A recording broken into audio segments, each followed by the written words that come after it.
Les images sont filmées quelque part en Libye. Porté disparu depuis le 30 août dernier, ce jeune migrant soudanais subit un simulacre d'exécution. Son ravisseur exige une rançon.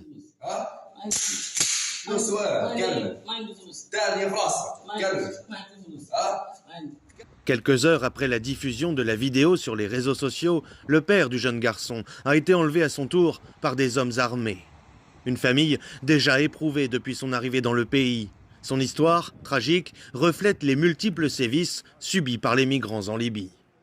Cette famille est enregistrée auprès du Haut-Commissariat aux réfugiés. Il faisait partie des personnes qui ont organisé un sit-in devant le siège du HCR. Puis ils ont été arrêtés à nouveau après avoir été expulsés de leur maison dans la série d'arrestations qui ont eu lieu la dernière fois. C'est le HCR qui est intervenu et les a fait sortir du centre de détention d'Ain Zara.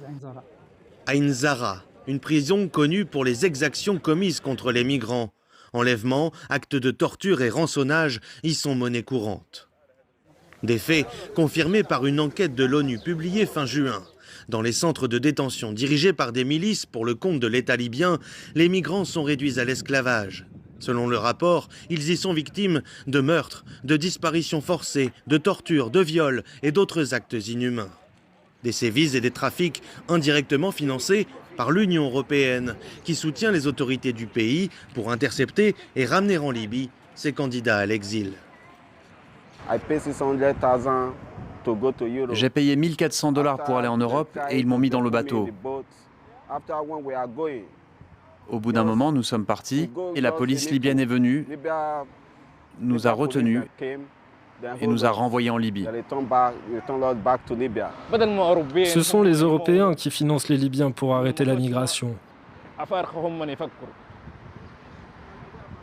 Les pays africains doivent penser à leur population pour qu'elle n'émigre pas dans ces pays.